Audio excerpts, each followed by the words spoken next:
নেমেছি যখন এর সাত শের থেকে ছাড়ো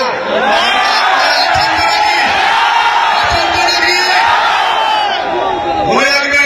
আচ্ছা, এই আন্দোলনটা করবেন কার সাথে? না, এই আন্দোলনে কাদেরকে সাথে আন্দোলন করবে বলুন? তাদেরকে বিগত ৭৭ বছর যারা ছেড়ে খেয়েছে তাদের ঘরে? আরে খাওয়া তো শিখালো। ৭৭ বছর ধরে তারা একটা ছোট্ট কথা বলে শুনে পাড়ায় চোর পড়েছে, শুনছেন তো?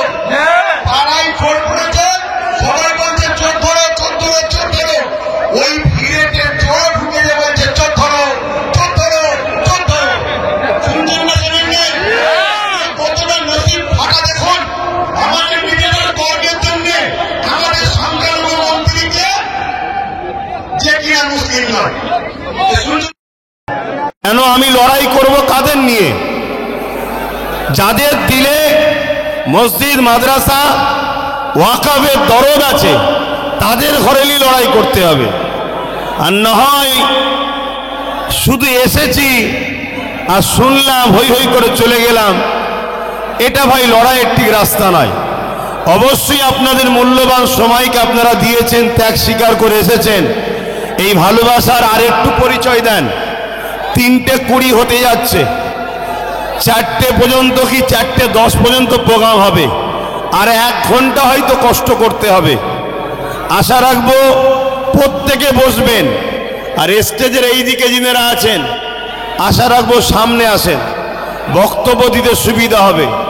বাঁদিকেও যিনারা আছেন সামনে এসে বসুন। এখন আমাদের যিনি বক্তব্য দিচ্ছেন তিনি আলোচনা করছে, আপনারা ধীর স্থিরভাবে তেনার মূল্যবান তথ্যগুলো শুনুন, তথ্যগুলো শুনুন। মনে রাখবেন সাপ কিন্তু খুবই শক্তিশালী, কিন্তু তার একটা বদ অভ্যাস আছে, যা পাই তাই জড়াতে চায়। একদিন ধারালো অস্ত্র রাস্তায় পড়েছিল, তাকে জড়াতে কিন্তু টুকরো টুকরো হয়ে গেছে। সব জায়গায় ক্ষমতার জোর চলে না, অনেক জায়গায় প্ল্যান মাফিক কাজ করতে হবে। তাই আলোচনা মন দিয়ে আপনারা শুনুন।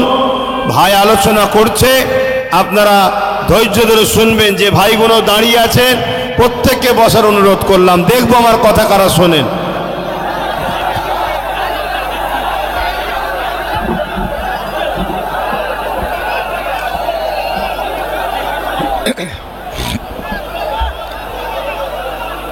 তাহলে একটা কথা খুব পরিষ্কার যে 1992 সালের 6 ডিসেম্বর ভারতবর্ষের যে ঘটনা ঘটেছিল, সেই ঘটনা থেকে আমরা সেই সময়ে যে অভিজ্ঞতা বা শিক্ষা নেওয়া উচিত ছিল আমরা সেটা নেইনি।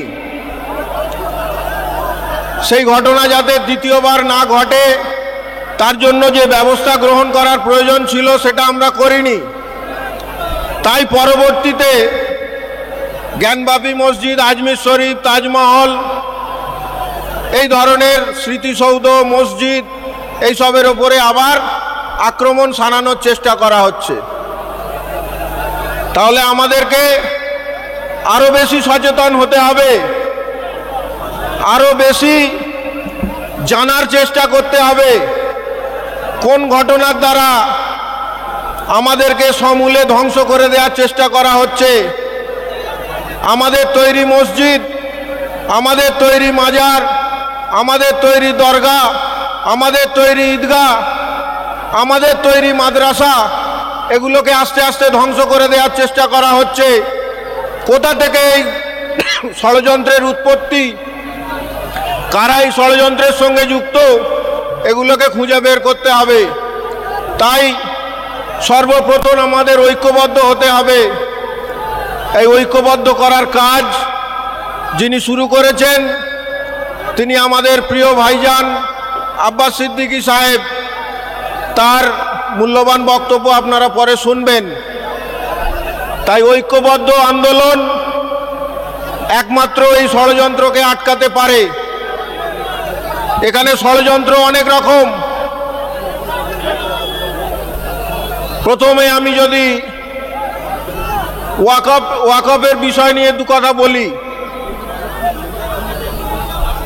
ওয়াকফ সম্পত্তি কার, এই ওয়াকফ সম্পত্তি কোথা থেকে এসছে, এই ওয়াকফ সম্পত্তির উৎপত্তি কোথা থেকে হলো, এই ঘটনা আমরা কম বেশি সবাই জানি। ওয়াকফের ইতিহাসও আমরা সবাই কম বেশি জানি। কিন্তু প্রশ্ন হচ্ছে, হঠাৎ করে কেন্দ্রীয় সরকার, ভারতবর্ষের মসনদে যিনি বসে আছেন ভারতীয় জনতা পার্টির সরকার, তারা হঠাৎ করে পার্লামেন্টে একটা আইন আনতে চলেছে যে ওয়াকফ সম্পত্তি যেভাবে লালিত পালিত হচ্ছে, যেভাবে পরিচালিত হচ্ছে, এভাবে না হয়ে সরকার সরাসরি অধিগ্রহণ করবে এবং সরকার